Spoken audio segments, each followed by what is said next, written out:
unless you completely master the present one. The next exercise describes the projection of the elements directly from the universe. The practice is as follows: sit down in your usual asana posture, and breathe calmly without effort. Imagine that you attract the fire element out of infinite space, out of the universe, and that you are filling the room you presently occupy with the element of fire. Imagine the universe to be an immensely large sphere from which you draw the fire element from all sides down into the room, filling it with the fire element. Imagine that the fire element is at its most etheric and subtle when coming from the primary source, and the more you draw it down to you, the more condensed, physically coarser and hotter it becomes. During this exercise you must experience the heat on your own body. The more the accumulated element becomes condensed in the room, the greater the heat. You must have the feeling of virtually being in a baking oven. Having done that, dissolve the element again into infinity through your willpower and imagination.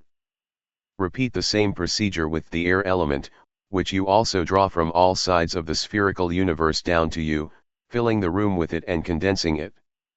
While practicing this exercise you must have the feeling of floating in an infinite ocean of air, completely free of any attractive forces or gravity.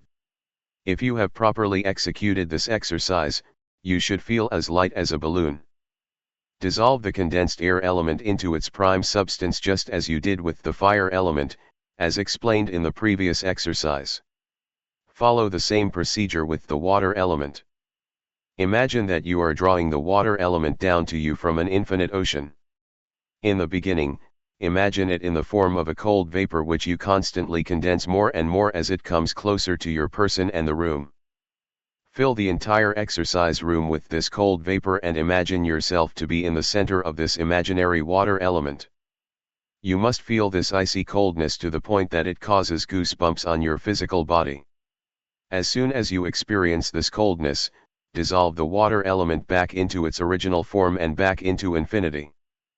This enables the magician to make his exercise room cool and comfortable within a few moments even on the hottest summer day. Follow the same procedure with the earth element. Draw from the universe a gray substance which is similar to clay. It becomes more and more brown the closer you draw it towards you. Fill the room very densely with this heavy substance. You must feel the gravity and its cohesive power as well as its pressure upon your own body. When you have attained control over this element through the sentience, then dissolve the earth element again into its prime substance as you did with the other elements. This procedure allows us to draw the elements down from the universe and materialize them wherever we concentrate them without having the element pass through the body. Everything occurs outside the body. The magician must completely master both methods. At this point in his development, when he performs a task such as healing ailments or creating servant spirits and elementaries, he must materialize the particular element through his own body. However, in other instances he requires the direct universally condensed element. Once he masters these exercises, the magician is qualified to continue with the next one. The next exercise deals with an element that is drawn out of the universe, but not in the manner described in the previous exercise, wherein you filled a room with an element. Instead, the element is condensed into a shape of your choosing. This is similar to those exercises where shapes were condensed in the body, solar plexus, from an element and were kept floating in the air outside the body. The difference here lies in the fact that the formation of these shapes does not take place in the body, but occurs by having the shape float immediately in the air. Therefore the magician must have the ability to create a fire sphere, an air sphere, a water sphere and an earth sphere. Once he has succeeded in producing these spheres perfectly, he should then form different shapes out of these elements which float in the room in front of him. After a certain length of time he should dissolve these spheres back into the universe. In each instance the magician must always distinctly feel the specific attribute of the element with which he is working. He must also reach such a level of proficiency that even the uninitiated or a person ignorant in matters of magic can perceive and see the particular element. These are already achievements on a very high level, results which are achieved through laborious work in this particular field of endeavor. The student must be able in the course of these exercises to condense each element from the universe and have the knowledge to compress it into any shape he wishes. That is the purpose of the above-mentioned exercise. Any magician who has been trained in this manner has the ability to condense an element to such a degree that it becomes a physical power or energy. Therefore you can set a fire ablaze even from the farthest distance with the fire element. In the beginning, practice compressing a fireball which has been drawn directly from the universe without having it pass through your body into a small bead with your imagination to the point that it becomes a glowing spark. Then direct this spark into a previously prepared cotton swab moistened with an easily ignitable substance such as ether, gasoline, or alcohol. Then prepare a second spark in the same manner with the air element, and when the second spark touches the first in the cotton swab should ignite and burn. Once the magician has been successful with this little experiment, he should make the attempt with the wick of a normal candle and then with a kerosene lamp. This has to be accomplished not only within the proximity of the magician but also from afar. Furthermore, you can banish a fire spark into a glass or a bottle and hurl a water spark like lightning into the glass or bottle. As soon as these two sparks make contact with each other, both elements will explode and the glass will burst into 1,000 fragments. Since the magician knows and masters these laws, he can invent these and similar little games, although the true magician should not waste too much time with such pastimes. He also knows that he can produce through the elements such natural phenomena as lightning, thunder, rain, and heavy thunderstorms. He also has the ability to disperse, stop, and dissolve them. All these powers appear to the average person as miraculous, but for the magician they are a matter of course and it is left to his discretion whether he plans to specialize only in such phenomena or whether he plans to continue with his magical development. Among other phenomena, he also knows how the Oriental fakirs actually produce the mango tree phenomenon, in which a mango tree grows from a seed and produces fruit within 1 hour. This feat is only possible by mastering or controlling the elements. The student has yet another possibility, to physically control the material condensation of an element by hurling the condensed form into a glass of pure or better yet, distilled water. This procedure should be repeated several times. The student will find the following results when examining the water. With the fire element, the water tastes sour; with the air element, the water tastes sweet; with the water element, the water tastes tart and astringent; and with the earth element, the water tastes stale or musty. When the above procedure has been employed, it can also be proven chemically by immersing a piece of litmus paper into the water that has been impregnated in this manner. If the water has been properly and thoroughly impregnated, you will find an acidic reaction on the litmus paper when it comes to the active elements, which are the fire and air elements, whereas the reaction to the water and earth elements is alkaline. Would this experiment not remind everyone of the wedding in Cana, when Christ turned water into wine? Only a high initiate such as Christ accomplished this miracle of transformation from within, through the mastery of the Akasha principle of the water and not through the influence of the elements from the outside. This concludes the mastery of the elements of the magical schooling of the soul of Step V. No one should advance from here unless all exercises and assignments have been completed. All the exercises follow a natural progression and one is dependent upon the other. Hope that no one will be tempted to practice only certain exercises or methods and neglect the others. Firstly, you will not achieve the desired results, and furthermore you will endanger your health. These aspects should always be deserving of careful consideration by the aspiring magician. However, those who complete one exercise after the other in the proper sequence, conscientiously and successfully, can continue their magical development with a clear conscience. Step V: Magical schooling of the physical body. In this step we will deal with exercises which, from the magical point of view, make conscious passive communications with the invisible possible. These methods bear a certain resemblance to those of the spiritualists, but the magician will notice that these exercises will not turn him into that mindless tool which the spiritualists call a medium. The magician should not become a puppet to uncontrollable forces; on the contrary, he directs his energies consciously and at the same time learns how to make use of them consciously. In this respect he considers the laws of the invisible world as well as those of the physical world. First of all, levitation exercises are a necessity in order to communicate passively with the invisible, for they serve to prepare a part of the body so that a being can make its presence known thereby. Sit in a comfortable position at a table, and place both hands on the table. Begin to accumulate vital energy in your right hand. Then use all your powers of concentration to control your hands and fingers with your will only, and not with the aid of your muscles. When you have accomplished this, release the accumulated vital energy through the imagination back into the universe. Now start with the actual levitation exercise. Accumulate the air element in the index finger of your right hand. Then, with the power of concentration, imagine that your index finger is as light as air. Then imagine that you lift your index finger with your will while the hand and the other fingers remain motionless on the table. You must have the feeling that you are lifting your index finger with your will and not that your muscles are responsible for the lifting of your finger. As soon as you have accomplished raising your finger, then lower it through your will. Should you stop your concentration while the finger is raised, it will drop immediately.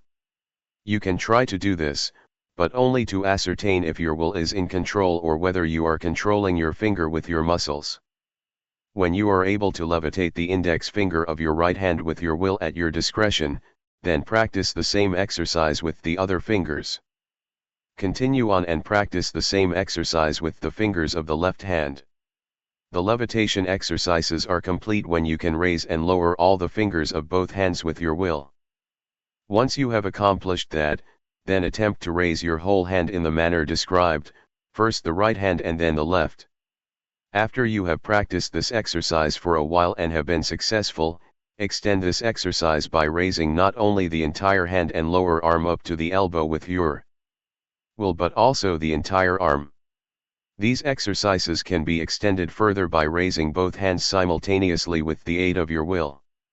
If the magician were to extend these exercises to the point that they would eventually include the entire body, he would without question be able in due time to levitate his entire body into the air with his will. He could walk on water without sinking, fly in the air with his physical body, and accomplish many other feats at his discretion. However, to achieve these feats would take many years of practice. Initiates at very high levels are able to do these things with ease without practicing for years, because these feats or phenomena depend upon one's magical maturity and development. A magician who has reached a high level of maturity will not trigger such phenomena without a valid reason, especially not to satisfy the curiosity of other people. At this stage of our development we should be content simply to move our hands and fingers with our will. Having reached this point, we will engage in another small preparatory exercise which is necessary for passive communication with the invisible. The practice is as follows: sit at a table, place your hands upon the table and have them remain there motionless. Imagine graphically that your right spirit hand emerges from your physical hand. Place your right astral hand next to your right physical hand, or let it glide through the table to rest on your knee. You must consider the imagined spirit hand to be your real hand. As a result of this, a mentally vacant space develops within the physical hand which has the form of the external hand. While all this is occurring, think that the physical hand is harmless and is presently in the fourth dimension in the Akasha principle. Once you are able to do this for a few moments, place your mental or spirit hand back into the physical hand and consider the exercise as complete. This exercise has to be repeated until you succeed in exteriorizing your spirit hand in the manner described for a longer period of time, at least 5 minutes. This exercise can also be practiced in the same manner with the left hand, but that is up to your own discretion. Once you have achieved good results, you are prepared to communicate in a passive manner with the invisible. When preparing yourself in this manner, you can readily see how this magical preparation differs greatly from that of the spiritualists, who remain passive while holding a pencil in their hand and writing or drawing pictures. It is left entirely to the judgment of the magician as to whether these messages, which the spiritualists call medial writings or medial drawings, really originate in the fourth dimension or, as they prefer to call it, in the beyond, or whether they merely originate from the subconscious of the particular medium. A hand that is exteriorized by this method is actually transferred into the fourth dimension and can be seen by a being in that sphere, who can therefore make use of that hand to send messages into our physical world. Once the student has successfully completed these exercises, he will have gained the ability to contact beings in the fourth dimension. The magician will endeavor above all to contact his guardian angel, his spiritual guide, the one with whom he has the closest relationship. Every student of magic knows that divine providence has provided him with a being since birth. This guardian angel has the task of guarding, guiding, and inspiring his protege. This guide or guardian angel can be a departed human being or a being or intelligence that has not yet incarnated on this planet, all of which is dependent upon the person's development and karma. This being cares for the spiritual well-being of the protege mostly until puberty. The more intellectually mature a person is, the less attention the spiritual guide will pay to him, especially one who has absolutely no recollection of his guide, so that there is less and less contact. Much could be said in regards to the station, rank and division by degrees of such guides as well as their activities, but it would exceed the scope of this book. The magician is given the opportunity to communicate with his spiritual guide and can ascertain directly from that entity all he wishes and needs to know. The magician can be assured that his spiritual guide will be the first one to make himself known to him as long as his intentions to ennoble his character are genuine and honest, and he works on his magical development with diligence, interest, and perseverance. Above all, the student should endeavor to establish conscious contact with his guardian spirit. The following exercise describes the practice. For this exercise you require a sidereal pendulum, but it does not have to be a particular kind of pendulum. A ring, a nail, or any small object tied to a silk thread can serve as a pendulum. Wrap the end of the silk thread several times around your index finger, allowing the pendulum to oscillate approximately 8 to 10 inches freely in the air. This exercise is done by placing your hands on a table. Place the elbow of the hand which is holding the pendulum on the table, and raise that hand at such an angle to the table that the clearance between the pendulum and the tabletop is approximately 1 inch, enough to let it swing freely. Then have the elbow and hand remain in this position. When the pendulum is in a stationary position, place an empty water glass, a vase, or any other object that will make a sound when the pendulum touches it 2 to 3 inches from the pendulum. Once all the preparations have been made in accordance with these instructions, exteriorize your mental hand from the physical hand that is holding the pendulum and place the mental hand directly beside the physical hand. Then put yourself into a state of trance for a few moments, as described in the chapter on spirit schooling, by transferring your consciousness into the center of your navel. At this point you are in. For more information on the practice of the pendulum, read Principles and Practice of Ratasthesia by Abbe Mermet. And ask him in your spirit that he may be so kind as to make himself known to you through your magically prepared hand. During this communication, remain calm and observe the pendulum while at the same time asking your spirit guide, when answering your questions, to indicate a no by having the pendulum touch the glass 1 time, to indicate uncertain by having it touch twice, and to indicate yes by having it touch 3 times. You will be surprised to see that the pendulum will begin to move and will give the appropriate answers to your questions in the form mentioned above. Very sensitive persons will also notice that their hand is moved by a hand other than their own. You will probably have the feeling that your hand is merely a glove which contains another hand that is not your own, and that this other hand is moving the pendulum.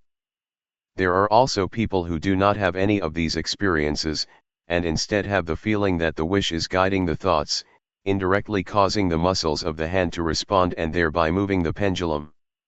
All these occurrences are completely individual and depend upon the individual's inclinations. Should you fail in your first attempt to contact your spirit guide, do not be discouraged. Perseverance will lead to success. After a few attempts, every student will succeed in contacting his spirit guide.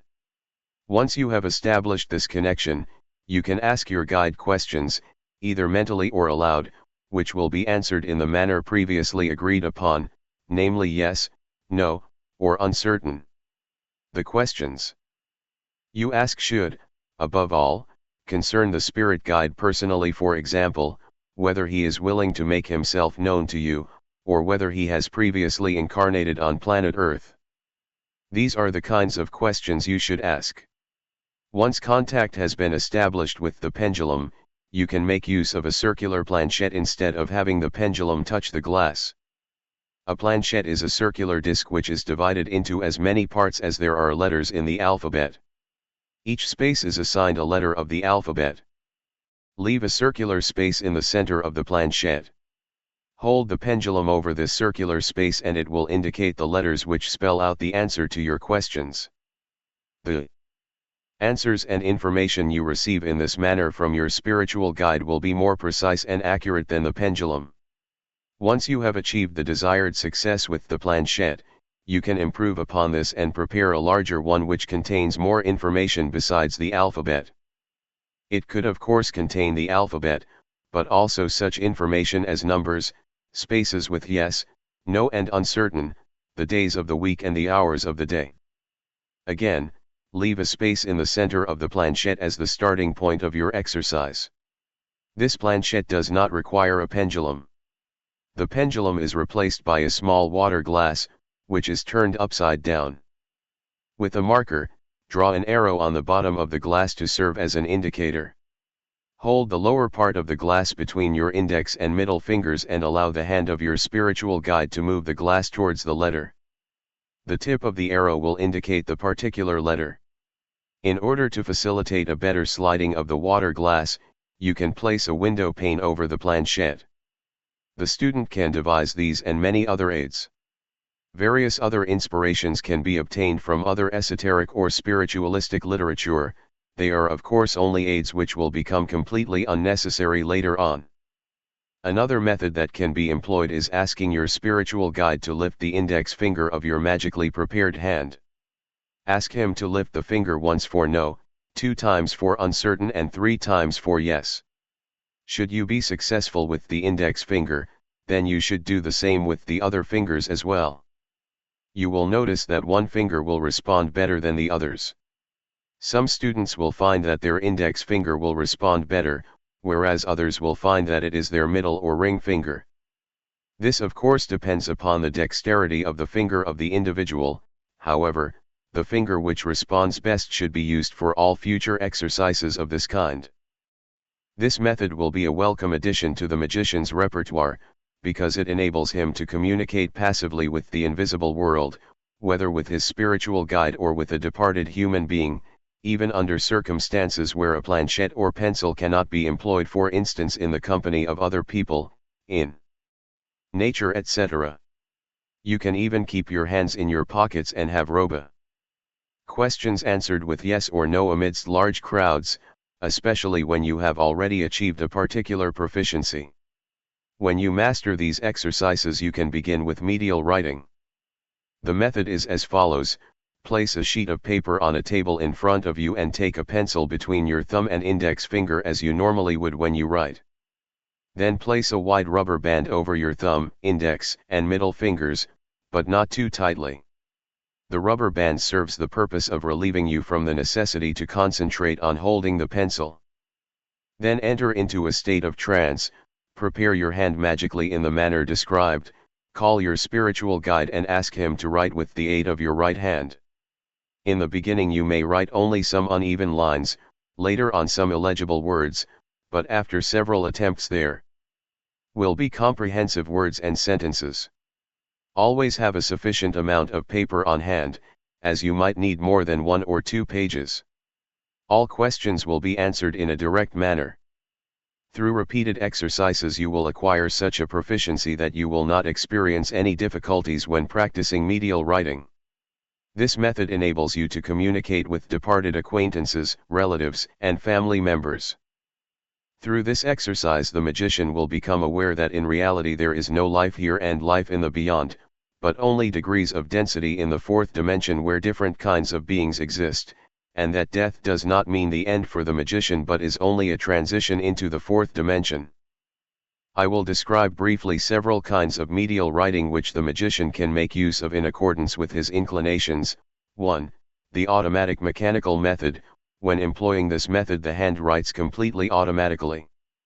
The magician does not know what he will write or what the particular spirit intends to write. The messages could even be in a foreign language, languages the magician does not know or has never heard of. Even drawings or paintings may be the result of this method. Left-handers should practice this exercise accordingly. Ed.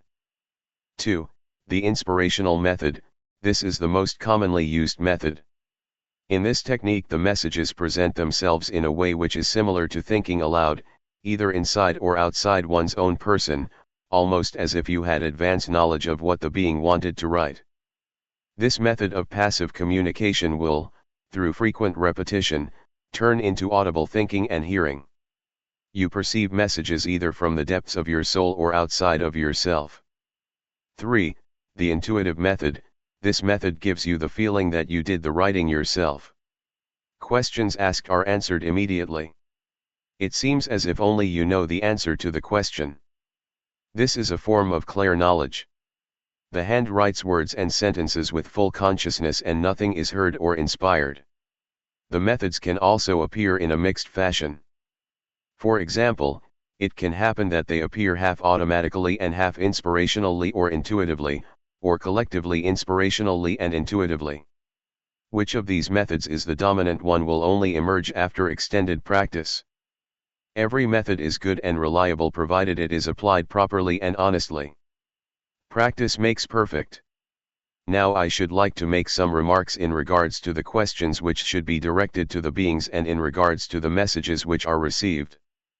Above all, the magician should never boast about his exercises and successes. The more he remains silent about his communications with the invisible world, the better it will be for him. Furthermore, when it comes to the choice of questions, always be mindful that you are dealing with beings that are subject to laws other than those which govern human beings on the physical plane. Also be aware that beings who once lived on Earth soon become disoriented, since our physical plane is three-dimensional and therefore dependent on space and time, whereas this does not apply to the sphere of the fourth dimension. Only beings that are highly developed are in a position to give you proper information in regards to time, certain events, the future, etc.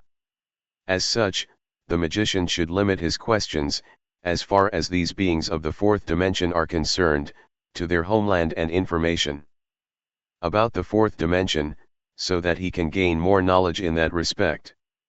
Later on, when the student has developed his spiritual senses, it will no longer be necessary to communicate passively with the invisible world, because he himself will be able to accomplish whatever a being might inform him about. Passive communication should serve only one purpose, to prove the existence of another world and to convince the student of this fact, because this is the world which everyone will enter into and live in after we depart from this physical plane, the three-dimensional world. Summary of the exercises in Step VI. Magical schooling of the spirit space. Magic 2. Magical schooling of the soul element. Projection outwardly, A. Through your own body, accumulated through the solar plexus. B. Accumulated through the hands, especially through the fingers dynamically. C. External projection, without passing it through the body. 3. Magical schooling of the physical body. Preparation for passive communication with the invisible world. A. Release of one's own hand. B. Preparation of the fingers with the help of the pendulum, pencil, planchette, etc. Passive communication. A. With one's own guardian spirit or angel. B. With departed human beings and other beings. End of Step V. Introduction. Before I describe the exercises of Step 6, I would particularly like to stress again that all the previous exercises must be completely mastered in order to maintain one's equilibrium when advancing to a higher level of development. It would serve no purpose whatsoever to skip a step or to exclude or neglect one of the exercises. A gap would become very noticeable and it would be very difficult for any student at a later date to make up one or another shortcoming, a step or exercise, in his development. Conscientiousness is a prerequisite for success.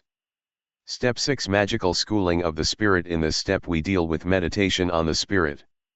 We have already discussed the mental sphere and the mental body, in other words the spirit, in detail in the theoretical part of this book. It is the task of this step to obtain a clear picture of one's own spirit with all its functions in regards to the four elements, as well as learning how to differentiate the functions from each other, which can be achieved through a particular meditation. The attributes of the spirit in accordance with the four elements are as follows: the will is subject to the fire principle. The intellect with all its parallel aspects, such as reason and memory, is subject to the air principle. Feeling with all its aspects is subject to the water principle. Consciousness with all its aspects, as the connection of all three elements, is subject to the earth principle. Become immersed deep within yourself in thought. Observe yourself and the function of the spirit and meditate about it. You must have the ability to clearly imagine every function in accordance with the particular element. When you are capable of clearly distinguishing the functions of the spirit, that is, when you have a completely clear picture, then you may continue. This preliminary exercise is of great importance, because it places the magician on the mental plane in a position to influence, to master, to strengthen, and to disengage these functions with the particular element, not only within himself but also within others. Another exercise that must be practiced is one whereby you ascertain that the mental body occupies the astral body and that these two bodies together occupy the physical body, like a hand occupying a fine silk glove. In addition, over this fine silk glove you are wearing another glove of a much coarser and heavier material. Your hand must feel both gloves. And that is exactly how your entire mental body must feel. You must feel your spirit in a subtle astral body and in turn your astral body in the coarser physical body. This feeling is the spirit. Take every possible opportunity to meditate on this. When you are certain that your spirit occupies the astral body and the physical body and senses them and moves them, and that all activities are actually accomplished by the spirit through these two shells, then this exercise is complete and you can commence with the next step. Every human being acts consciously, semi-consciously and intuitively. These actions are instilled in him by an internal or external impulse, but he does not pay any attention to them. The next exercise will teach you, in the beginning, to accomplish first smaller and later on bigger tasks or actions consciously, and you must make the attempt to extend the duration of any of these conscious actions. In this context, the term conscious does not mean that you have to have your thoughts and all your attention on the subject matter, but instead that you are on the subject matter with the imagination and feelings, so that the spirit accomplishes these actions with the help of the soul and the physical body. For example, when I am walking on the street, I do not think that I am walking, instead my spirit walks and moves the astral as well as the physical feet, and the same occurs to the arms and the other body parts. When you are able to execute an activity of this type for at least 10 minutes, then you have mastered this exercise completely. The longer you can perform these exercises without any side effects, such as spells of dizziness, feelings of tiredness and disturbances of equilibrium, the better it is. It is therefore advisable to start with small activities for short periods of time and then extend them until you have become accustomed to these conditions. Then these exercises may be extended at your own discretion. This exercise is important because it enables the student to accomplish an activity spiritually as well as astrally in connection with the physical body, depending on whether he is working with the mental or astral sphere. Such an undertaking is called a magical action. The student should now understand why the uninitiated and those who are not trained in the magic sciences will not meet with success when it comes to magical rituals. These people do not possess the ability to carry out the ritual magically, that is to say they are not prepared to work mentally and astrally in connection with physical matter. For example, when a magnetopath lays his hands on a patient or employs magnetic strokes, he must at the same time allow his spiritual and his astral hand to emanate, and while he is magnetizing he must imagine that the spiritual energy penetrates and influences the spirit, the Astral energy penetrates and influences the astral body, and that the physical energy penetrates and influences the physical body, otherwise he will achieve only partial success, since the patient consists of all three components: body, soul, and spirit. It is a foregone conclusion for the magician that the mental body can only influence the mental sphere or the spirit, the astral body can only influence the astral sphere or soul, and the physical body can only influence the material world. This law has to be respected. Therefore it is absolutely necessary that the magician should learn to prepare himself spiritually and astrally, and that he should carry out these procedures either as a spirit or in connection with the soul. He continues with his development once he has properly understood, learned, and mastered this exercise completely. The magical schooling of the senses is the next task. But first, a very important preliminary exercise. As in the previous exercise, you visualize that your physical eyes do not see everything, but that the spirit perceives everything with the help of the astral and physical eyes. Meditate on this as often as possible. You must be able to adopt the attitude, for at least 5 minutes, that the spirit sees through the physical eyes. The longer you can maintain this attitude, the better it is. Frequent repetition of this exercise will lead to success. Once you are successful with the eyes, the sense of sight, then practice the same with the ears, the sense of hearing. Adopt the attitude that the physical ears do not perceive the sound waves, but that it is the ears of the spirit that perceive everything with the help of the astral and physical ears.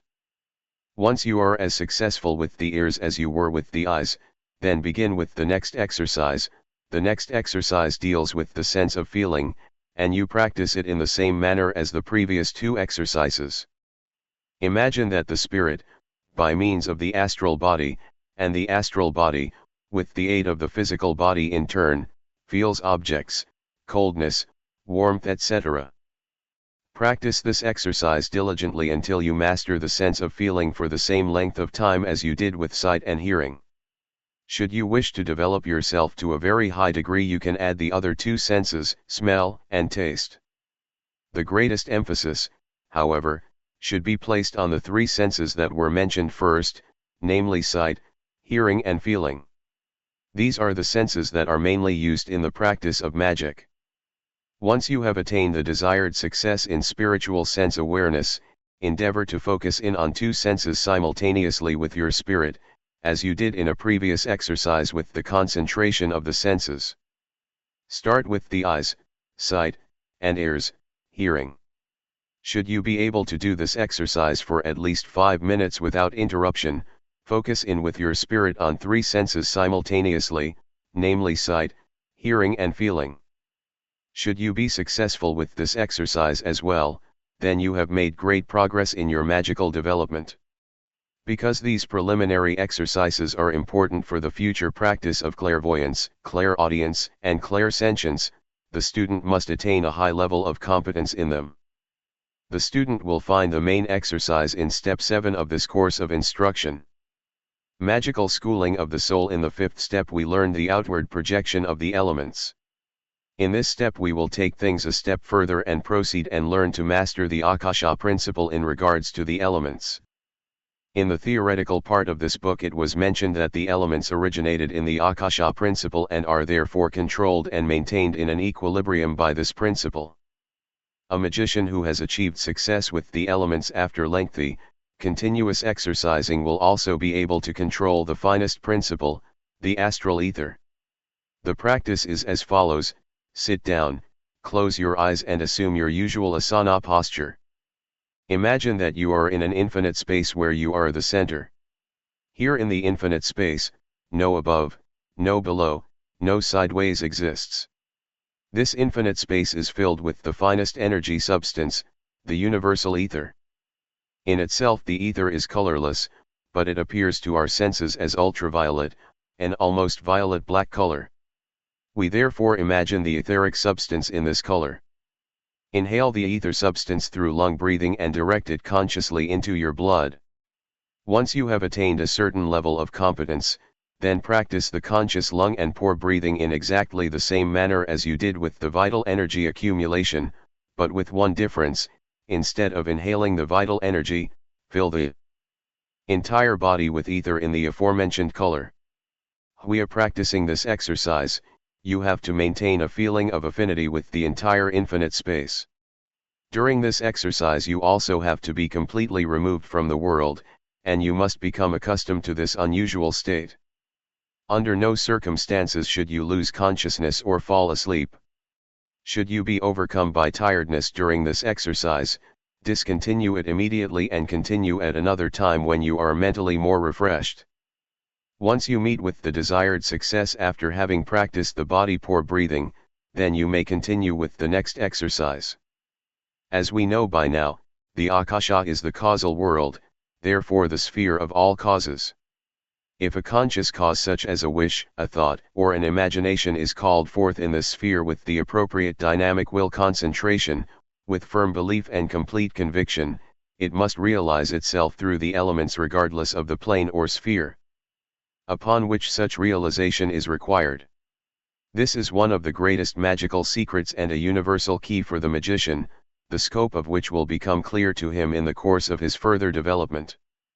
The student has to be constantly aware of his ethical development, which will allow him always to perform good and noble deeds. The next exercise will deal with how to gain absolute power over the elements in all three kingdoms through the Akasha principle. The practice is as follows: in your usual asana posture, inhale a stream of Akasha through the lungs and the entire body, filling the entire body with it. I should also mention that the Akasha cannot be accumulated like vital energy. While inhaling, you must already imagine that you awaken your power over the four elements. While you are doing this, think that you already possess the ability to control the elements and that the elements will fulfill everything you order them to do and wish them to do regardless of the plane on which the realization of your wish should occur. While you are in this state, you must feel the power you have over the elements with every breath you take. The belief and conviction of your power over the elements must be unshakable. You cannot leave room for even the slightest doubt. Whosoever has so far worked conscientiously through all the exercises of every step will gain absolute power over the elements after prolonged practice. The magician who has attained the magical equilibrium in regards to the elements, who has equilibrated and ennobled his character, and who possesses the best virtues and highest ideals, will soon receive these powers. He will have within himself a feeling of firm belief, complete conviction, and absolute certainty that will exclude all doubt. The student, however, who has not worked conscientiously enough or who has skipped steps, omitted or neglected exercises, will experience certain doubts, and the influence of the element that controls him the most will not permit itself to be controlled. The student should now appreciate why so much value is placed upon conscientiousness and perseverance above all when it comes to the exercises. While on the ascent, no gap should come into being, otherwise the student will remain behind, and it will be very difficult to catch up and often under the most difficult conditions, because the obstacles are considerably greater at this point. The student who is certain that he is in control of the elements will notice that he will easily succeed with the projections of the elements on all planes, whether it be outwardly or inwardly. To him it will appear like child's play. Once the magician has reached this point, he may proceed to transfer his powers over the elements into suitable rituals. The applicable rituals have been discussed in step 4. In accordance with his own discretion, the magician forms a ritual by means for these purposes should never be entrusted to anyone. Another person, when making use of these rituals, could attain the same success in the control of the elements as the magician who composed them, however, it would be at the expense of the magician's energy. If a person who does not possess any magical maturity employs such rituals, such a person will do great harm to himself and also to those for whom the rituals were intended. Therefore, in this instance the magician should be especially careful and select rituals which he can make use of unnoticed even in large crowds. For example, a ritual with a finger position that can be executed in one's pocket.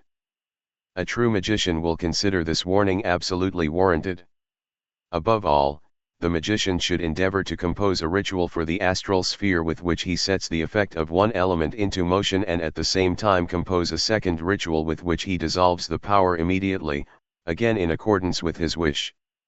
He should employ the same method for the 3 remaining elements, so that he creates through his own might 8 rituals for the astral sphere and 8 rituals for the material or physical production. Through continuous practice and extensive repetition these rituals become automatized. At this point it suffices only to execute the ritual, through which the element immediately becomes effective, depending on the purpose to be achieved. Whenever the magician wishes to dissolve the effect, it suffices to employ the second ritual, which he has composed for dissolution. This method can be perfected to such a degree through practice that it can be executed without any effort on the part of your will and without employing your imagination. As I have already mentioned, the magician can achieve anything he wishes in the astral and material worlds through the effects of the elements. In order to reach this level of maturity he requires patience, perseverance, and diligent practice to immerse himself therein. Even when the student develops more after the completion of the higher steps, he must continue to work on the control of the elements until he becomes a perfect master over them. Should he possess high ideals and strive only to do good and help humankind, then divine providence will bless him and will endow him with unthought of abilities which will help him to attain great success. Step 6 Magical schooling of the physical body. Introduction. Having reached this step, a special schooling or training for the physical body is no longer necessary. But we will make practical use of the occult powers which the student has obtained during the course of the exercises, provided that all methods and exercises have been followed conscientiously and that these practices have become a habit. The student can achieve even greater results with the exercises which this book provides by immersing himself even more. It is not possible to describe all the practices of magic which the student can master, because it would easily fill the pages of another book. However, of the many practices I have selected a few of the most interesting ones. The student has in the meantime achieved the maturity to succeed without any exceptions in the practice or exercises of the lower magic, especially when he follows noble and exalted ideals.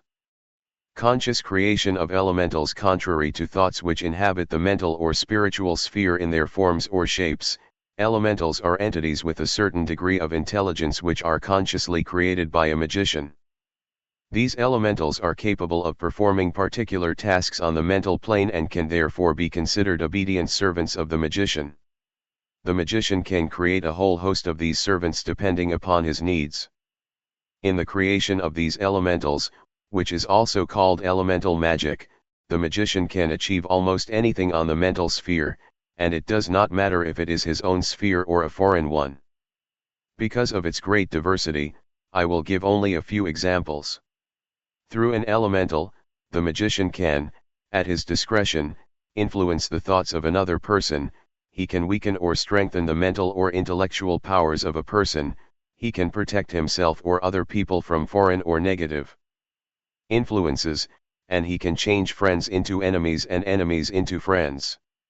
In dealings or associations with other people, the magician can create a favorable atmosphere, and he can make any human spirit which is not developed and does not have a firm will subject to his own will.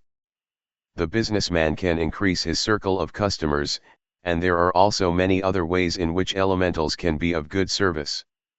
The true magician will always keep the good, the noble, and the altruistic motive in mind if he wants to ascend to higher and eventually to the very highest levels of magical maturity. The creation of elementals is fairly simple. It is a matter of the magician's imagination. However, the following rules have to be observed. 1. The elemental has to be given a shape that corresponds to the wish which one wants to fulfill. The shape has to be created through intensive imagination. 2. The shape, the so-called vessel, must be given a name, any name. Everything that exists, whether or not it has form, has a name. Whatever does not have a name does not exist. 3. The elemental's task has to be impressed through the will and the power of the imagination, and the order which it is given must contain the effect it should trigger. The instructions to the elemental are to be given in the form of an order and in the present tense, as described in the chapter dealing with the subconscious. 4. Regardless of whether you are dealing with an elemental of a continuous or limited effect, the efficacy has to be impressed upon the elemental. These 4 basic rules have to be implicitly observed if you want to work successfully with elementals. I will make the practice more understandable with the following practical example. Let us assume that the magician intends to improve or strengthen someone's memory or some other intellectual ability with the help of an elemental. This can be accomplished in the following manner: the magician imagines an immense universal ocean of light, and out of this light substance he forms a large sphere of light. By means of the imagination he condenses the sphere of light more and more until it assumes a diameter of approximately 12 to 20 inches. By compressing this light, the sphere resembles the radiance of a sun. The magician then impregnates the light sphere with the wish and the firm conviction that this sphere possesses the particular energy and ability to awaken, strengthen, and improve the desired mental ability, such as memory, eloquence, etc., in the person chosen by the magician. As soon as the magician has formed this sun, this sphere, he gives it an appropriate name, as for instance Lucy's, etc. Furthermore, he determines the time limit as to how long this sphere should remain and be effective in the mental sphere of the designated person, and that is accomplished in the following manner: you are effective in the mental sphere of the designated person until this person is completely in possession of the desired ability and until this ability has become a habit. Once the duration of time has been determined, the magician issues the order that the elemental is to return again and dissolve into the ocean of light immediately after it has fulfilled its task. This is how the birth and death of an elemental is expressed magically. It is similar to how a human being's or any other living being's fate is determined. Since an elemental knows neither time nor space, it is therefore directed to the mental or thought sphere of the designated person. The sending of an elemental occurs quite suddenly, as if you were severing a cord between yourself and the elemental. Immediately turn your attention towards other things and think no longer about the elemental you just created. The imaginary severing of the cord can also be accompanied by a farewell gesture. You may also use a certain gesture when you create the elemental. All this is of course at the discretion of the student, who at this level of development must have progressed so far that he has gained the ability, on account of the intuition he has developed, to initiate these and similar instructions all by himself. The less attached an elemental is to the magician, that is, the less the magician thinks about it, the more effective the elemental will be in the mental sphere of the person for whom it was created, because it can work independently in the particular mental sphere undisturbed by the thoughts of the magician. Once in a while it is advisable to charge the elemental anew, in order to give it a stronger power of expansion. This is accomplished in the following manner: the elemental is recalled from the mental sphere of the designated person by calling it by its name. It is made more dynamic through the renewed accumulation of light, and then it is sent off again. Once the elemental has fulfilled its task, it dissolves of its own accord into the ocean of light. This example should give the magician enough information to serve as a guideline on how he should create elementals. The experiment which is described here is often used by initiates, in order to inspire and strengthen a student who has not reached this level. Let us now discuss a different but somewhat related subject, which will familiarize us with the so-called larvae. The difference between an elemental and a larva is that an mental is consciously created by the magician, whereas larvae form themselves in the respective mental sphere involuntarily through severe emotional or psychic excitement, regardless of the particular kind of excitement. The stronger and more severe the excitement, the more mental substance a human being loses, and the stronger, more condensed and more viable the larva becomes, especially when one and the same psychic excitement repeats itself often and regularly. The involuntary formation of larvae in the mental sphere occurs to all human beings whether or not they are magically trained. It does not matter if they are young or old, if they are intelligent or not, or whether the person is knowledgeable about such matters or not. When the psychic excitement ceases and the person no longer pays any attention to the matter that caused the excitement, the larvae gradually fade away by themselves until they eventually dissolve and vanish completely. Therefore, you find in the mental sphere a continuous cycle of the birth and death of larvae caused by psychic excitement, and this is always at the expense of the human being's mental substance. The cause of such psychic excitement can have many different reasons, usually fear, sorrow, shock, worry, hate, envy, etc. are the originators. The shape that a larva assumes depends upon the cause of the psychic excitement and is always symbolic. Anyone who is knowledgeable on the subject of symbolism will have a clear idea of this. For example, a thought of love will always be symbolized in the shape of a heart, whereas lightning and arrows are symbols of thoughts of hate. In spite of the fact that larvae, these unwelcome mental inhabitants, cannot be seen by a normal human being, they do exist, and a well-trained magician has the ability to perceive them on the mental plane. The mental substance of sensitive or easily excitable people separates much more easily, whether they are magically schooled or not, therefore the formation of larvae is easier and more intensive. People who are inclined that way harm themselves and the health of their nerve energy. Not only that, in a spiritual respect they even affect others who are easily influenced. All the various kinds of mass psychosis or hysteria have their origin in this principle. I do not have to describe in detail how effective such mass hysteria can be, certainly everybody has made his own observations and gathered his own experiences. This leads to the conclusion that the larva becomes stronger the more a person returns to the source of the psychic excitement and the greater attention he pays to it. When a larva is very highly condensed and the desire, the drive, for self-preservation becomes greater, it will try to expand its lifespan as much as it possibly can. It will therefore seize every opportunity to incite the spirit of that particular person in order to return the attention to the source of the excitement and to revive anew.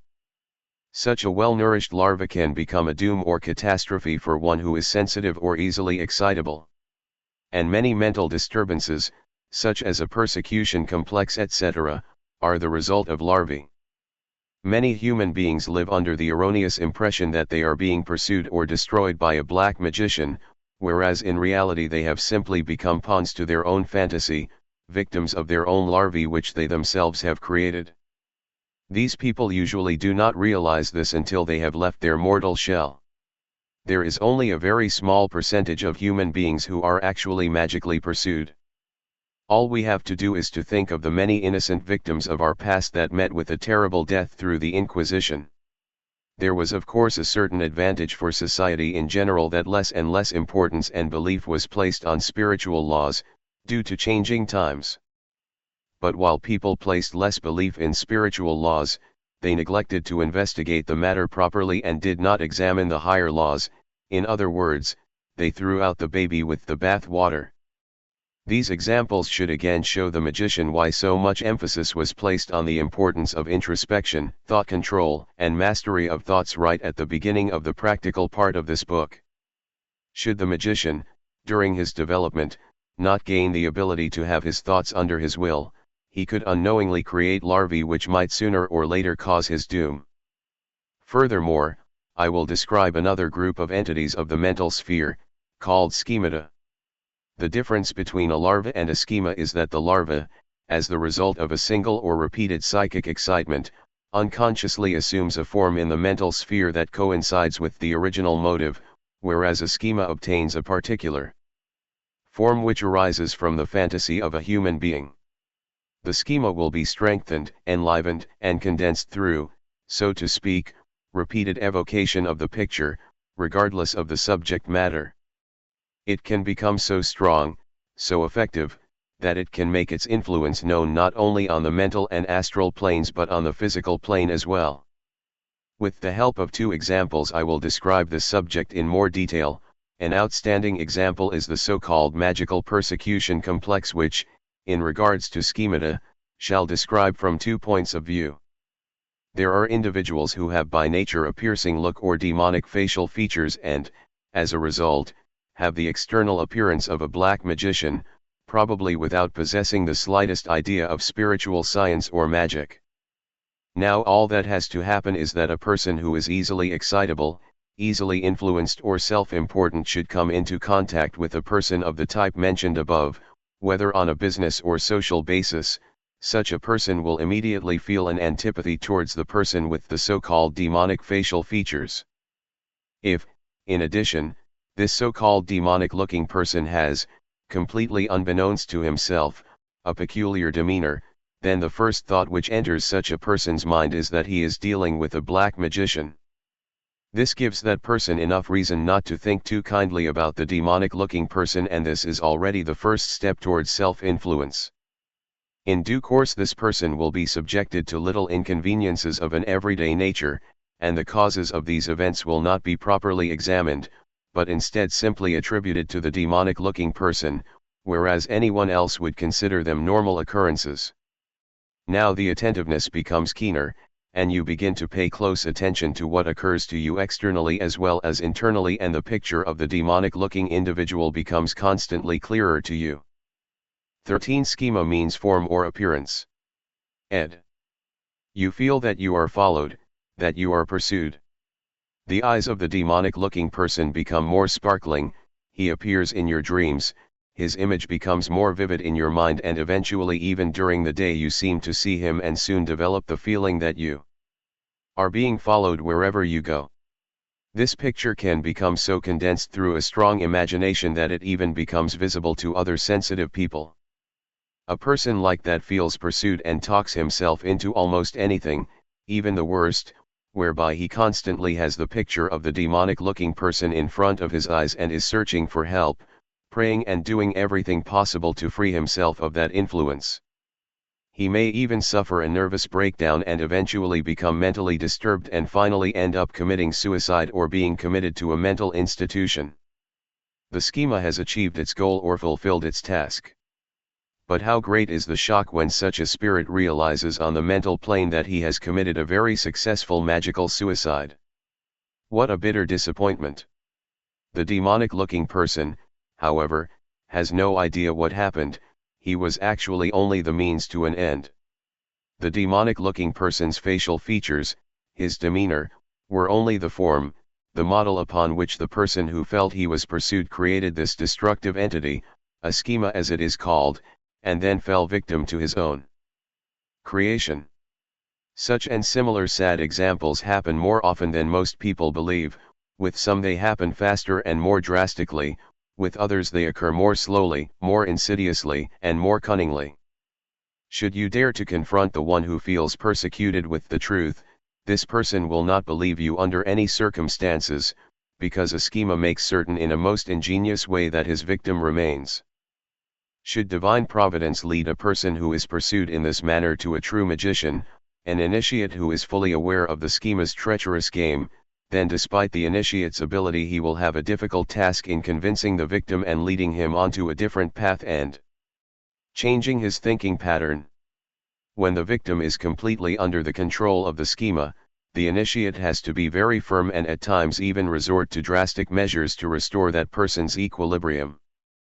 Now follows the second example, where the procedure is the same, but where the motive differs. In this example we are dealing with erotic schemata, the birth, if the term birth in this instance should be used at all, of such an erotic schema can be caused by a face, the beautiful body of a living person, or even a picture, a photo of a nude person, a pornographic drawing or photo, or something like this which titillates the sensuality, the sexual drive or desire of either a male or a female. When the one in love has no possibility of satisfying his personal yearning, the greater and more intense the desire becomes, and the stronger and more penetrating such a schema becomes, because its sole nourishment lies in these yearning thoughts. The more that particular person refuses to accept such an unsatisfactory love, the more penetrating such a schema becomes. At first the schema will turn up in dreams and the victim will experience the most beautiful feelings of love. Later on it arouses sexual desires and the schema allows the victim to carry out sexual intercourse with it in a dream. The pollution that comes into being through this act helps the schema to become more condensed and to constantly exert more influence upon its victim, since the human sperm is concentrated vital energy which is absorbed by the schema as if it were a vampire. We are not discussing here the physical semen, but are solely concerned with the accumulated animalistic vital energy which is contained in the semen. The victim is swept off his feet and loses his willpower, and the schema gradually gains complete dominance over him. If destiny is not well disposed to enlighten such a person about these matters appropriately, and if a proper substitute or diversion is not found, then the schema will continuously take on more dangerous forms of activity. The person becomes confused, eventually he stops eating, his nerves become overwrought, and so on. The love schema can condense itself through the unsatisfied passion of its victims to such a degree that it directly takes on physical form and seduces its victim to masturbation and other sexual wantonness. Many thousands of such victims, on account of being unlucky in love and due to unsatisfied passions, have fallen victim to these schemata by committing suicide. This is vividly reminiscent of the true incidents with the incubi and succubi of the Middle Ages and the witch trials that were connected with them. Truly, a very dangerous pleasure. On account of these two examples, the magician himself can observe the mode of action of these schemata.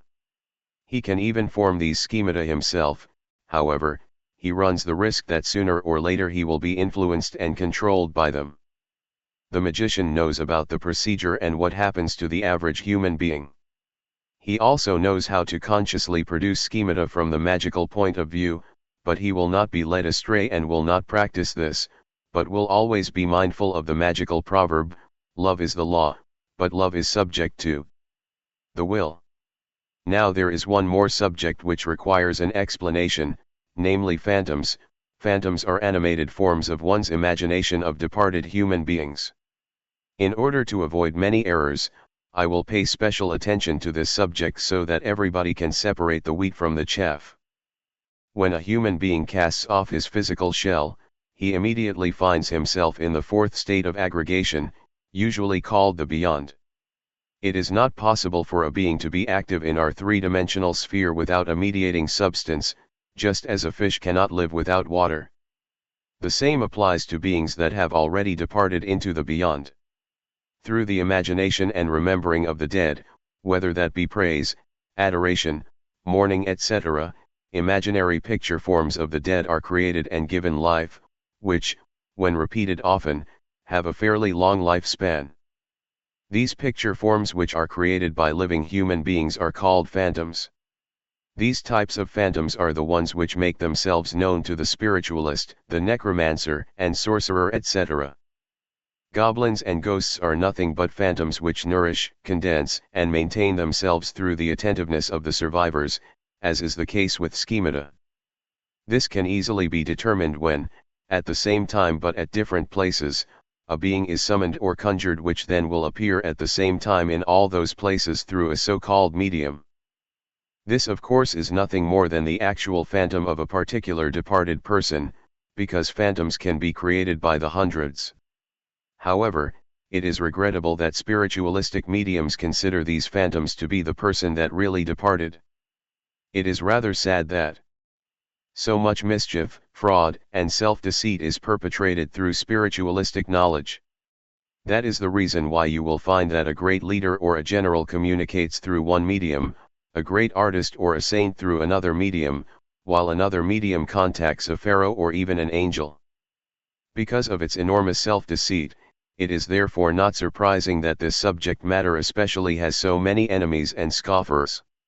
It is understandable that such a phantom has an enormous instinct for self-preservation, that it has a vampirical effect on the medium or on an entire circle of people, and in addition it can also become a calamity to the immediate surroundings. That does not mean that a true magician who masters the fourth state of aggregation, the Akasha principle, does not have the ability to communicate with a departed human being or with a disincarnate intelligence. The practice of medial writing has already been discussed.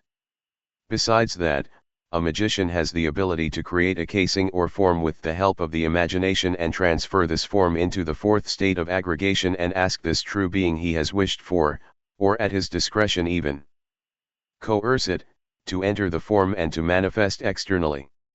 This practice is of course part of necromancy and evocational magic and has nothing to do with what is generally known as spiritualism. The true magician will only make use of this practice when it is absolutely necessary, and he will not evoke a being from its sphere, Because whatever a being from the fourth state of aggregation has to tell him or can accomplish in the physical or astral world, the magician himself can achieve through his own maturity. Summary of exercises of Step 6I Magical Schooling of the Spirit. 1. Meditation on your own spirit. 2. Becoming conscious of the senses in the spirit. 2. Magical Schooling of the Soul. 1. Preparation to master the Akasha principle. 2. Conscious calling forth of states of trance by means of the Akasha. 3. Mastering the elements from the Akasha principle through an individual ritual. 3. Magical Schooling of the Physical Body. 1. Conscious creation of entities, a. Elementals, b. Larvae, c. Schemata, d. Phantoms. End of Step 6. Step 7 Magical Schooling of the Spirit. In the sixth step, the student learned how to be conscious of his own spirit, how to act consciously in the physical body as a spirit, and also how to make conscious use of the senses. In this step the student will learn how to consciously pursue and make use of the qualities of the spirit or mental body.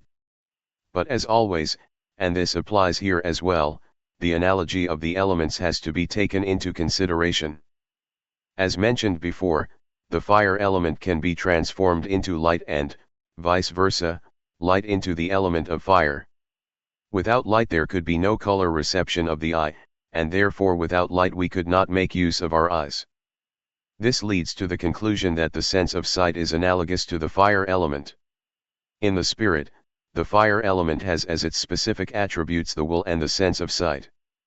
In the spirit, the air element has as its specific attributes the intellect with all its aspects and the sense of hearing. In the spirit, the water element expresses its specific attributes in feelings or in life.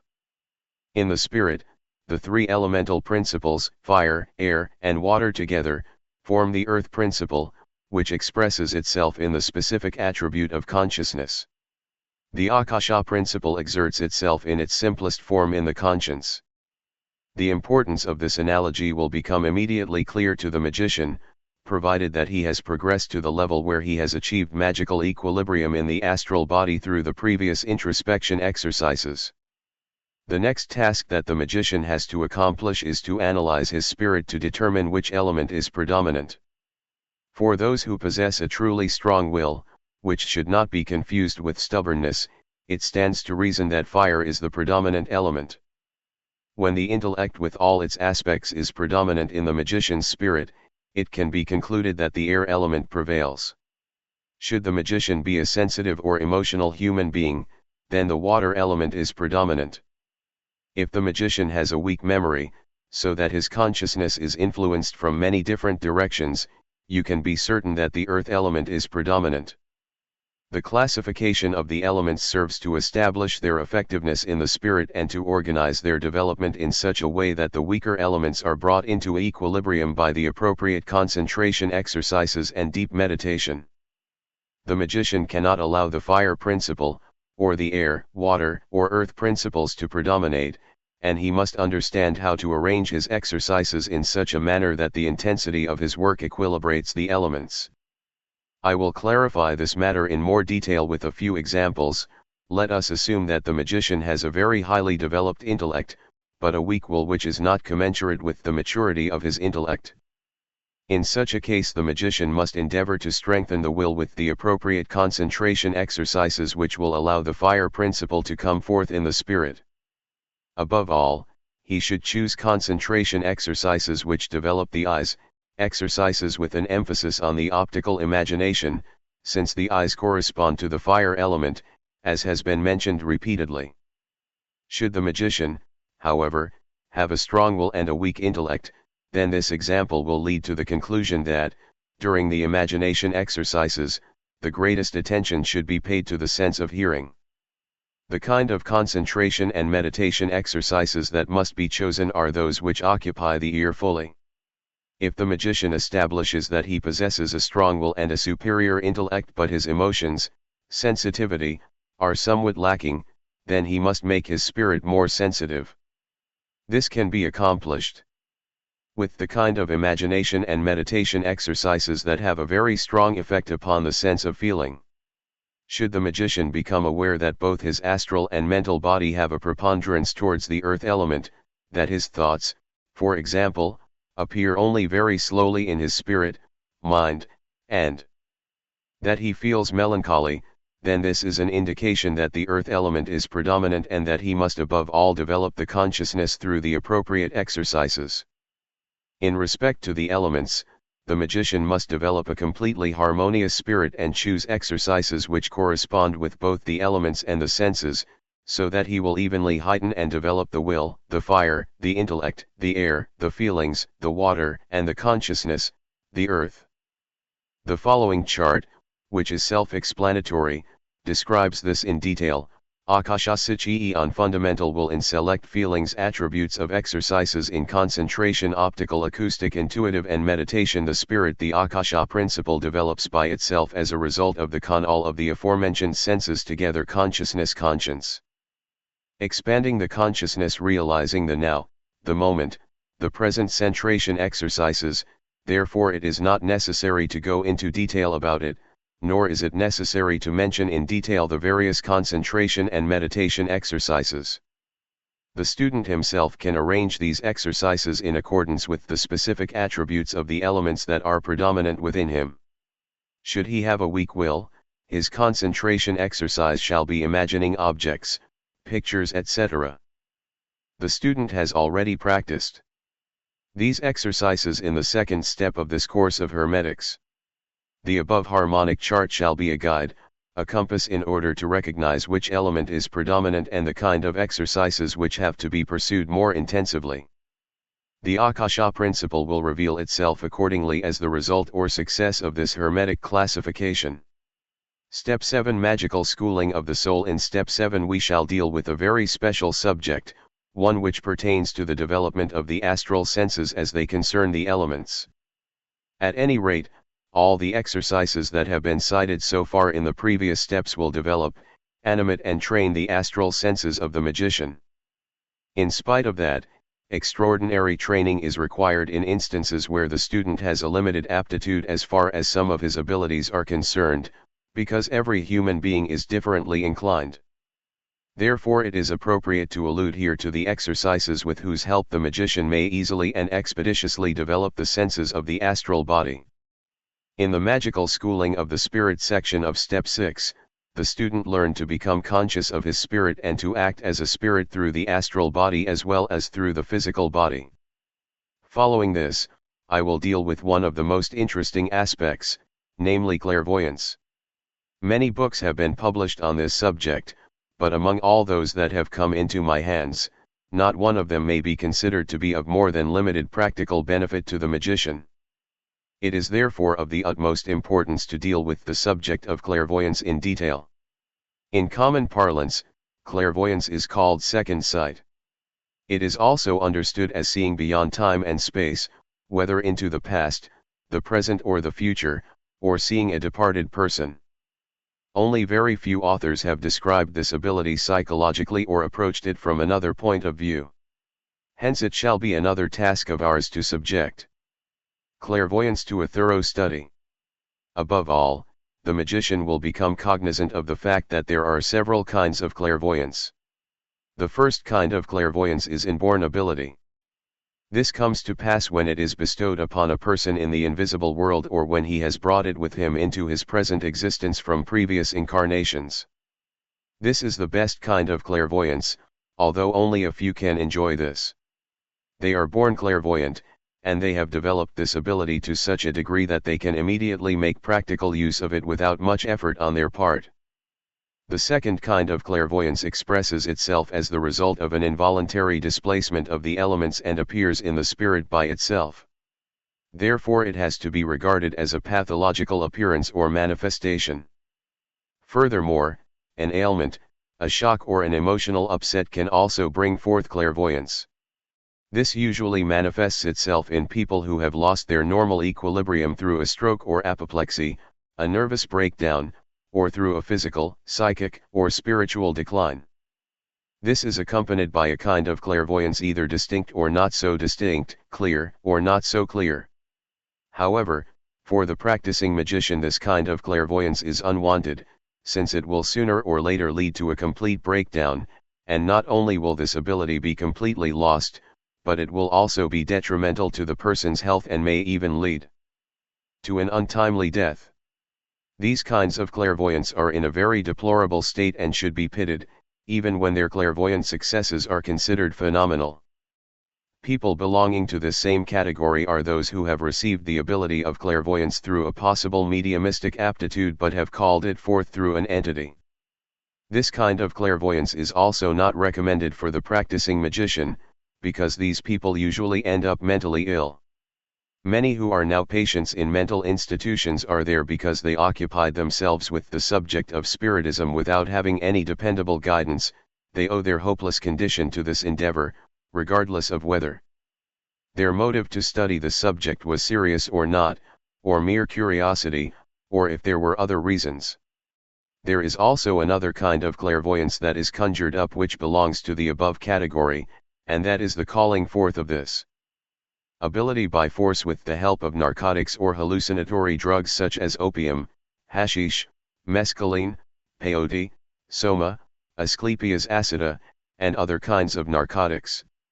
To the practicing magician these dangerous opiates will certainly not be of interest, because in most instances they lead to addiction and they paralyze fundamental moral and spiritual principles.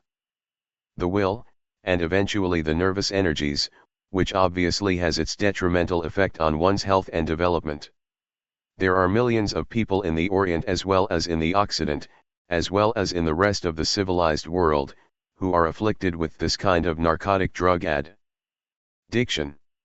An immature magician may of course explore these possibilities to assure himself in one way or another of the existence of clairvoyance or any other supernatural phenomena, but usually it does not end with simple conviction, and instead becomes a habit, and that is the crux of the matter. Then such magicians find themselves in the same condition as all the others who are afflicted with this addiction. And that is why I do not describe any method in this book which could lead the magician to experiment with the aforementioned opiates. Instead, as in the past and in everything that follows, I will only describe completely harmless methods wherein clairvoyance will be the automatic result of one's spiritual maturity and therefore an accompaniment of a higher development. Another kind of clairvoyance is the one which is caused through the weakening or the temporary paralysis of a sensory organ. In the case of clairvoyance, it is the eyes. Most books that teach clairvoyance by gazing upon an object, a magic mirror, a crystal ball or precious stones are of some value.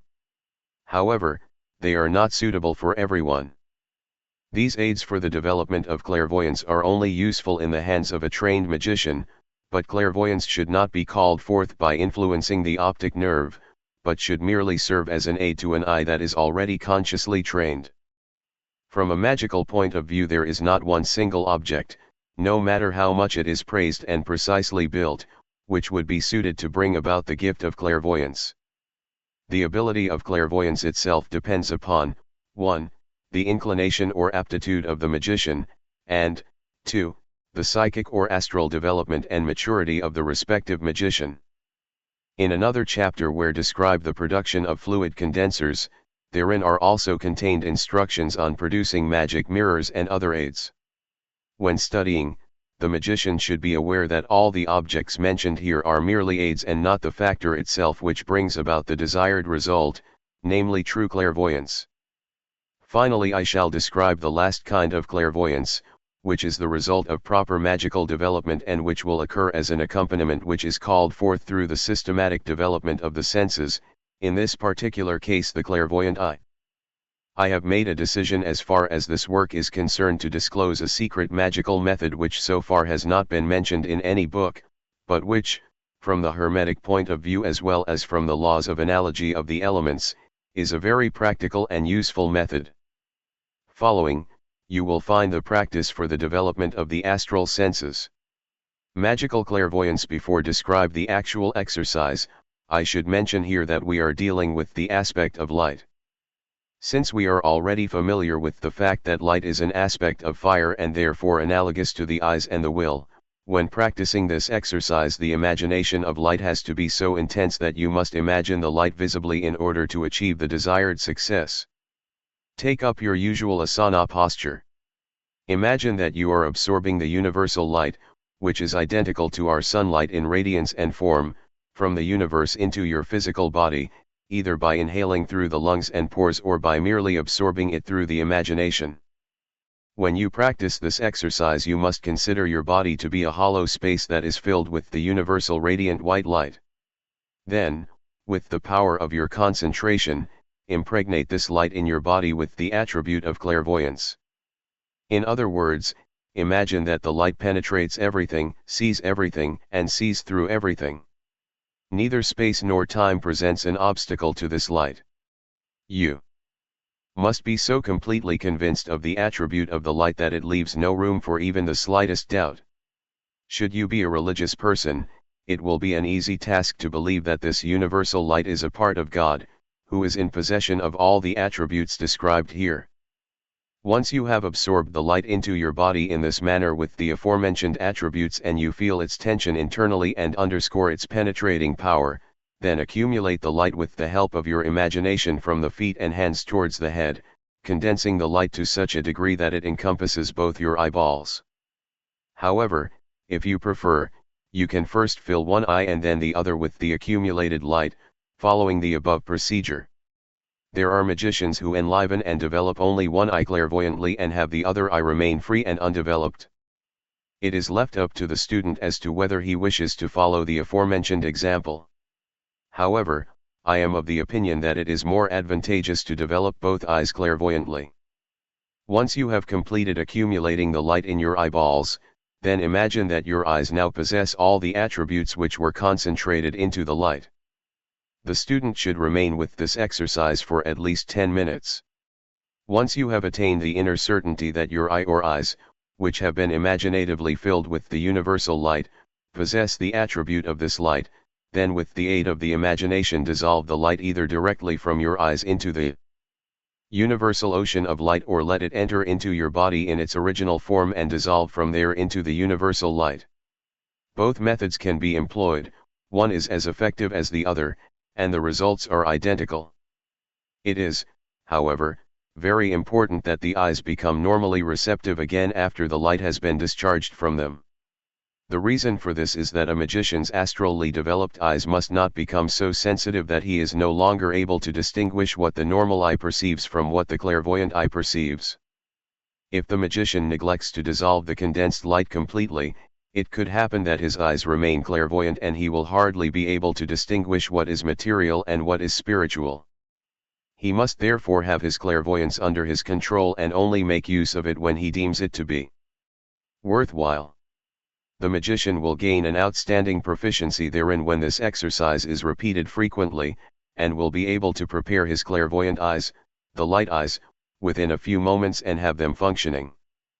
When the eyes are prepared in this manner, they are able to see everything the magician wants to see, whether his physical eyes are open or closed, whether he gazes into a crystal or glass ball, a highly polished piece of furniture or a magic mirror, his clairvoyant eyes will see everything. However, the quality of whatever he chooses to see depends upon the purity of his character. Should you wish to achieve faster results in clairvoyance, there is an excellent herbal remedy which is also very effective for your physical eyes. Therefore it will benefit those people with poor eyesight and other ailments of the eyes from both a magical point of view and also as regards health. For the preparation of a magical water for the eyes, which belongs to the fire element, the following are the necessary ingredients. 1. A large bottle of distilled water. Available in health food stores, drug stores, grocery stores. 2. Chamomile flowers, dried or fresh. 3. Eyebright, Herba euphrasia, dried or fresh. 4. 7 to 9 thin willow or hazel twigs. You should have no problem finding either one of these twigs in nature. The leaves have to be removed. Cut the twigs so that they are of uniform length, then tie them together with a string in several places. Then dry them in a warm place next to an oven, or better yet in the sun or in the dry air. 5. You will also need some filter paper, or clean linen or cotton cloth, and a funnel. Once you have obtained all these ingredients, you can begin with the preparation of the actual eye water. Pour 4-liter distilled water, aqua destillata, into a clean container, bring it to a boil, and add 2 teaspoons of chamomile flowers and 1 teaspoon of eyebright herb. Let it boil for a few more seconds, then remove it from the stove and cover the pot with a lid. Steep for approximately 10 minutes. Then filter this infusion and pour it into another clean container and, once this infusion has cooled off, take the bundle of willow or hazel twigs and ignite them at one end until they are aflame. Then douse the burning end into the prepared infusion. This procedure transfers the physical element of fire into the infusion, which at this point can be considered to be a fluid condenser. I will explain this in more detail in another chapter. This liquid condenser has to be filtered again and poured into a clean container. Should you pour it into a bottle, you may use a funnel and place the paper filter into the funnel. This filtration is necessary to remove any possible impurities such as splinters, charcoal particles and ashes caused by dousing the burning twigs into the infusion. The liquid is then poured into a bowl or in a saucer. Then place it right in front of you. Inhale the fire element through the lungs or pores, or through both simultaneously, into your body and fill your entire body with this element. This projection does not require that you direct particular attention to the intensity of warmth, which you will notice anyhow. Instead, direct your attention to the fire element, which becomes the carrier of the wish which you transfer into the fire element with the power of your imagination. Once you have completed this as you did when you executed the exercise with the accumulation of the light and have your wish, namely to strengthen your physical eyes and to develop your astral eyes, then project the fire element either through the solar plexus or through one of your hands or by exhaling into the liquid. Should you have the feeling that one projection is not sufficient, repeat the entire exercise several times, but not more than 7 or 9 times.